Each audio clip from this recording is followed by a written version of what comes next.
उत्तर प्रदेश में 2022 के विधानसभा चुनाव को लेकर के जो राजनीतिक पार्टियां हैं वो लगातार प्रचार में जुट गई हैं, अपनी जमीन मजबूत करने में जुट गई हैं। राजनीतिक पार्टियां लगातार जमीनी स्तर पर कार्यकर्ताओं में जोश भरने का काम कर रही हैं। तो वहीं बात की जाए कांग्रेस पार्टी की, तो कांग्रेस पार्टी भी लगातार कार्यकर्ताओं में जोश भरने का काम कर रही है।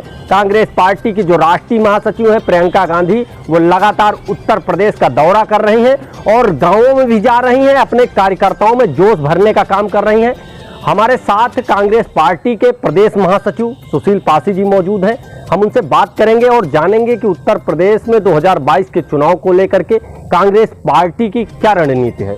क्या रणनीति है आपकी 2022 के चुनाव को लेकर के? उत्तर प्रदेश में जो 2022 का चुनाव हो रहा है, इसमें आदरणीय राष्ट्रीय महासचिव प्रियंका गांधी जी जो उत्तर प्रदेश की प्रभारी हैं, उनके दिशा निर्देश पर आदरणीय प्रदेश अध्यक्ष अजय कुमार लल्लू जी के नेतृत्व में पूरे उत्तर प्रदेश में कांग्रेस पार्टी ने संगठन का ढांचा खड़ा किया है। ब्लॉक स्तर से लेकर न्याय पंचायत स्तर की कमेटियों का गठन हो गया है। अब युद्ध स्तर पर हम लोग बूथ की कमेटियों का गठन कर रहे हैं और बहुत शीघ्र बूथ की कमेटियां हमारी गठित हो जाएंगी।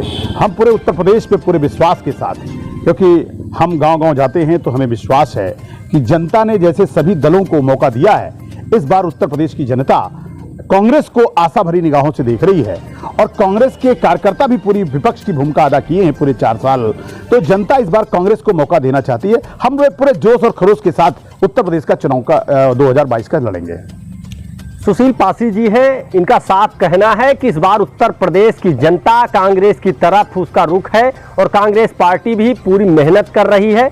लेकिन कांग्रेस पार्टी क्या इस बार उत्तर प्रदेश में सत्ता की कुर्सी पर पहुंच पाती है? क्योंकि कांग्रेस पार्टी पिछले कई सालों से सरकार में नहीं आई है।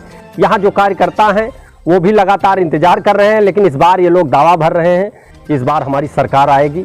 लेकिन कहीं ना कहीं उत्तर प्रदेश में जो जातिवाद की राजनीति हावी है, इस समय आप देख सकते हैं जो राजनीतिक पार्टियां हैं, समाजवादी पार्टी और बहुजन समाज पार्टी, वो लगातार ब्राह्मण सम्मेलन, ब्राह्मणों को साधने का प्रयास कर रही है। तो कांग्रेस पार्टी कितना आस्था रखती है इस ब्राह्मण कार्ड में या जातिवाद की राजनीति में?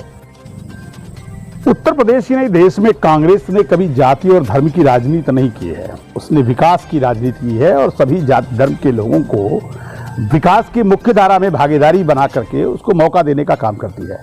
जहां तक सवाल आप पूछ रहे हैं कि ब्राह्मण कार्ड है या इस तरह की जो जाति है, इससे उत्तर प्रदेश की जनता ऊब चुकी है। अब जाति और धर्म के से छोड़कर जनता विकास के रास्ते पर जाना चाहती है, क्योंकि 89 के बाद से कांग्रेस की सरकार नहीं है और 89 से पहले कांग्रेस की सरकार हुआ करती थी। रोजगार के लिए सरकारी कारखाने खुलते थे, फैक्ट्रियां खुलती थी, लोगों को रोजगार मिलता था। आज उत्तर प्रदेश में जो भी ये जातीय सम्मेलन हो रहे हैं, ये मात्र छलावा है, एक ड्रामा है, क्योंकि सरकारें तो सबकी बन चुकी है ना, सबको मौका मिला है। ब्राह्मण समाज के लिए कितना किया है, क्या नहीं किया, ये सब जनता जानती है। और ब्राह्मण समाज तो कांग्रेस का वो समाज है जो मुख्य धारा का है, क्योंकि कांग्रेस ने जाति और धर्म की राजनीति नहीं की। लेकिन मुख्यमंत्री बनाने का जब नंबर आया तो उत्तर प्रदेश में आज तक कांग्रेस के अलावा ब्राह्मण समाज का मुख्यमंत्री किसी पार्टी ने नहीं बनाया। जब मुख्यमंत्री अगर ब्राह्मण समाज का बना तो केवल कांग्रेस पार्टी ने ही बनाया है और दूसरे किसी पार्टी ने बनाया हो, या कोई पार्टी कह सकती है हम बना सकते हैं, लेकिन कांग्रेस तो फिर भी कह सकती है। तो कांग्रेस ने पहले भी बनाया है। मेरे कहने का तात्पर्य यह है कि कांग्रेस ने ब्राह्मण को भी मुख्यमंत्री बनाया, छत्री को भी मुख्यमंत्री बनाया, वीर बहादुर सिंह जी थे, अखिलेश दास जी को मतलब जो है, मेरे कहने का तात्पर्य यह है कि चंद्रभानु गुप्ता जी को मुख्यमंत्री बनाया और आपके राम नरेश यादव जी को, उनको मुख्यमंत्री बनाया। हर जाति धर्म के लोगों को कांग्रेस मुख्यमंत्री बनाती है। तो कांग्रेस जाति धर्म की राजनीति नहीं करेगी, कांग्रेस जो है विकास की राजनीति करेगी, रोजगार की राजनीति करेगी और कानून व्यवस्था की राजनीति करेगी, सुरक्षा की राजनीति करेगी। मैं एक सवाल आपसे करता हूं, उत्तर प्रदेश में कांग्रेस के अलावा क्या किसी दल ने कभी दलितों के लिए पक्ष में कभी कोई काम किया हो, कोई कानून बनाया हो तो बताइए। जमींदारी विनाश अधिनियम का कानून कौन लाया था? कांग्रेस लेकर के आई थी। अभी वन अधिकार अधिनियम किसने बनाया? कांग्रेस ने बनाने का काम किया। शिक्षा अधिकार अधिनियम किसने बनाया? कांग्रेस ने बनाया। तो क्या मायावती जो दम भरती हैं दलितों को लेकर के, तो वो दलितों की नेता नहीं मानते आप उनको? नहीं, बहुजन समाज पार्टी कभी दलितों की पार्टी रही होगी, आज दौलत वालों की पार्टी है। मैं चैलेंज के साथ कहता हूं कि किसी भी समय कितना भी बड़ा दलित हो और कितना भी संघर्षशील दलित हो, बहुजन समाज पार्टी में टिकट नहीं पा सकता है। हाँ, कोई कमिश्नर अगर रिटायर हुआ है, कोई अधिकारी भ्रष्ट रहा है और उसके पास करोड़ों और अरबों की संपत्ति है, या विभिन्न दलों में कोई नेता रहा हो और पैसे से मजबूत रहा हो, और लेकिन एक साधारण कार्यकर्ता दलित समाज का, मैं दावे के साथ कह सकता हूं कि बहुजन समाज पार्टी में एक अदना सा कार्यकर्ता नहीं, हाँ दरी बिछा सकता है, कार्यकर्ता बन सकता है, लेकिन विधायक और सांसद नहीं बन सकता है। समाजवादी पार्टी और बहुजन समाज पार्टी ने जो इस समय ब्राह्मण सम्मेलन का आयोजन किया है, लगातार ब्राह्मणों को साधने का प्रयास कर रहा है, तो लगातार जो ये पार्टियां प्रयास कर रही हैं, क्या इसमें आप विश्वास रखते हैं कि ब्राह्मण समाज इन पार्टियों की तरफ, इनके सम्मेलनों से जाएगा? देखिए, ब्राह्मण देश का वो प्रबुद्ध समाज है जो समाज को चलाता है, देश को चलाता है। इन ड्रामा और छलावे को ब्राह्मण बहुत बखूबी से समझता है कि चुनाव नजदीक आ गया है, अब 6 महीने रह गया है, ब्राह्मण सम्मेलन कराने का क्या मतलब है? ये ड्रामा नहीं तो क्या है? और ये मुझे समझाने की जरूरत नहीं है, बहुत प्रबुद्ध समाज है ये।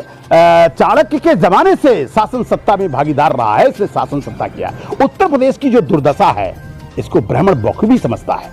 ब्राह्मण सिर्फ अपने लिए नहीं राजनीति करता, पूरे समाज के लिए राजनीति करता है, और उसे मालूम है कि उत्तर प्रदेश का कुशासन कैसे खत्म किया जा सकता है। और मैं एक बार आपको बता दूं, इन सम्मेलनों में केवल ब्राह्मण नहीं आते हैं, ये तो ब्राह्मण का नाम दिया जाता है, उसमें तमाम हर जाति बिरादरी के लोग इकट्ठा किए जाते हैं, और केवल पब्लिसिटी के लिए आगे कुछ ब्राह्मण बैठा दिए जाते हो तो मैं नहीं कह सकता हूं। और उसमें जो आते हैं तो केवल ब्राह्मण नहीं आते हैं, उसमें हर जाति धर्म के लोग आते हैं, और ब्राह्मण का केवल नाम दे करके ब्राह्मणों को, लेकिन ये ड्रामा है, इस ड्रामे को जनता से अधिक ब्राह्मण समझता है, और समय रहने पर आपको इसका जवाब मिल जाएगा।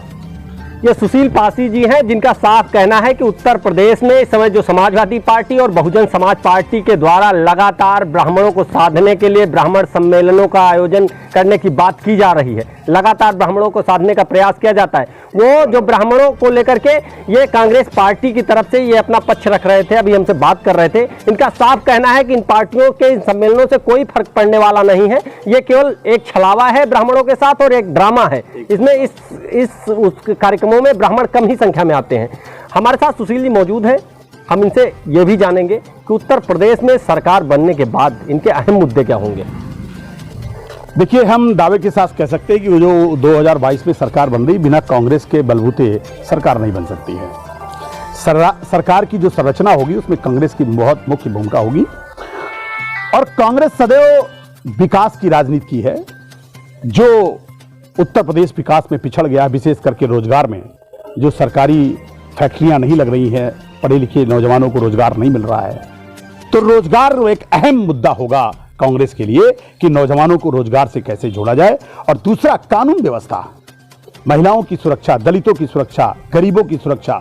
आज हमारी बहन बेटियां सुरक्षित नहीं हैं, गुंडा, अपहरण, डकैती, लूट का बोलबाला चल रहा है।